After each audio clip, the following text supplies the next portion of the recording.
안녕하십니까. 이로운경제TV 김찬우 전문영입니다. 바쁜 하루 핵심만 단도직입적으로 전달드리겠습니다. 오늘은 현대차에 대해서 분석해 보려고 하는데요. 먼저 차트를 보시면 현대차는 올해 6월 초에 78만원대 고점을 찍고 그 후에 조정을 받은 모습이죠. 그리고 7월 말부터 현재까지 주가가 이제 상승을 하는 모습을 보여주고 있는데, 먼저 차트를 분석하기 전에 어떠한 이슈가 있었는지 먼저 짚고 넘어가도록 하겠습니다. 일단 현대차 관련 이슈는 딱 두 가지만 보시면 되겠는데요. 먼저 첫 번째는 실적, 그리고 두 번째는 미국 관세인데요. 현대차는 2분기 실적이 겉으로 보면 나쁘지가 않은데요. 이 매출은 49조 2천억 원으로 이제 분기 기준 역대 최고 수준을 이제 기록을 했고, 특히 미국 시장 판매가 견조를 했고, 이제 하이브리드 차량 판매가 이제 크게 늘면서 이 외형은 성장을 했다는 것인데요. 이 하이브리드 판매는 분기 최대치를 기록을 했고, 이 전동화 차량 비중도 역대 최고 수준까지 올랐다고 합니다. 하지만 시장이 더 중요하게 보는 것은 이제 영업이익이었는데요. 영업이익은 이제 2조 8천억 원 수준으로 이 전년 대비 약 21% 감소를 이제 한 모습인데, 그래서 왜 감소를 했을까요? 이 부품 공급 차질로 이제 생산이 일부 감소를 했고, 이 원자재 가격이 오르고 이제 판매를 늘리기 위한 마케팅 비용이 증가했고, 여기에 이제 미국 관세 부담까지 더해졌기 때문인데요. 미국 관세가 왜 중요하냐면, 일단 제가 쉽게 설명해 드리겠습니다.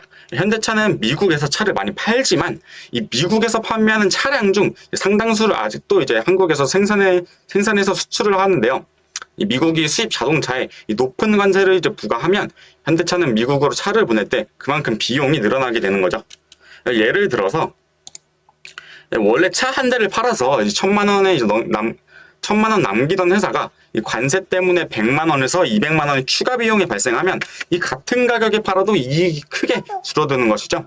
그래서 현대차는 가격을 갑자기 올리면 이 판매량이 감소할 수 있기 때문에 이 관세 비용의 일부를 회사가 이제 직접 부담하고 있습니다. 그 결과 이제 매출은 늘었는데 영업이익은 이제 감소하는 현상이 나타나는 거죠. 그런데 이제 7월 29일에 이 주가가 최저점을 찍고 이제 오른 이유가 무엇일까요? 여기가 핵심인데, 이 시장은 실적 숫자보다 이제 앞으로 관세 부담이 얼마나 줄어들지가 더 크게 봤는데요. 이 당시 한미 관세 협상 기대감이 커졌고, 만약 한국 자동차에 적용되는 관세가 낮아진다면 이 현대차의 수익성이 빠르게 회복될 수 있다는 그런 기대가 반영이 된 건데요. 또한 회사도 하반기 신차 출시와 이 생산 정상화로 실적 개선을 자신하며 이제 연간 가이던스를 유지를 했는데요. 그래서 결국 이번 현대차 실적은 매출은 최고, 이익은 감소로 요약할 수 있겠습니다. 이 관세와 비용 부담 때문에 영업 이익은 줄었지만 이 시장은 오히려 관세 협상 진정과 이 하반기 실적 회복 가능성에 더 주목을 했는데요. 그래서 단순히 실적 숫자만 보면 약해 볼 수 있지만 이 투자자들은 앞으로의 개선 가능성을 주가에 먼저 반영한 것으로 볼 수 있겠습니다. 이제 현대차 차트를 보면서 분석해 보겠습니다. 먼저 큰 흐름부터 보시면 현대차는 지난 이제 6월 초에 78만 원대까지 급등을 하며 강한 상승 추세를 만들었죠. 하지만 이후 고점을 형성한 뒤 이 차익 실현 매물이 쏟아졌고, 이 5일선과 21선 모두 하향 이탈을 하면서 현재는 중기 하락 추세가 이어지고 있는 모습인데요. 다만 최근 며칠 동안은 낙폭이 과대했던 만큼 이 저가 매수세가 유입되면서 이 단기 반등을 이제 시도하는 모습도 나타나고 있는데요. 우선 가장 중요한 지지선을 보자면 저는 이제 38만 원대를 지지선이라고 보시면 될 것 같은데요. 이번 반등 직전 저점을 형성했던 구간이고, 즉 이제 시장 참여자들이 이제 실제로 매수에 들어왔던 가격대라는 의미겠죠. 그리고 최근 며칠 동안 긴 아랫꼬리를 만들며 이제 다시 올라온 구간 역시 이 부근인데요. 매도세보다 이제 매수세가 강하게 유입됐다는 흔적이 남아 있습니다. 반대로 이 구간을 종가 기준으로 이탈하게 된다면 다음 지지는 이제 최근 최저점이었던 이 33만 8천 원 부분까지 열릴 가능성도 생각하셔야 한다는 점 이제 말씀드리겠습니다. 만약 여기도 이탈하게 된다면 과거 본격적인 대시세 상승이 시작되기 전 이 장기 박스권을 이제 형성을 하면서 가장 많은 거래량과 이제 매물대가 집중된 최후의 이제 보루 라인인 이 28만 원에서 이 30만 원대까지 내려올 수 있다는 점 말씀드리겠습니다. 그렇다면 이제 저항선을 이제 보자면 41만 원에서 42만 원대인데요. 여기가 최근 하락 과정에서 여러 번 막힌 자리이기도 하고, 그리고 20일 이동평균선이 내려오는 구간이면서 단기 매물대가 형성된 그런 구간이기 때문인데요. 우선 이 라인을 뚫는다면 제 1차 목표가인 이제 50만 원으로 목표를 잡겠습니다.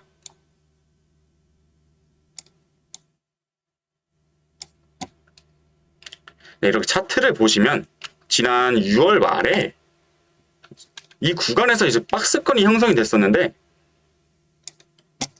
이 과거에도 이 대시세 상승이 시작되기 전 이 48만 원에서 50만 원 선에서 이제 길게 이제 박스권을 그리며 이제 다수의 거래가 이루어진 구간이었는데요. 이 하락 추세에서는 과거에 거래가 많이 터졌던 지점이 이 강력한 저항 매물대로 작용합니다. 이 주가가 반등할 때 이 구간에 물려있던 이제 매물과 이 본전 매도 물량이 쏟아져 나오기 때문에 1차적으로 수익을 실현하는 목표가로 잡기 가장 적합하다고 생각이 됩니다. 지금 이 영상에서는 제가 2차, 3차 목표가를 다 풀어드릴 수가 없어요.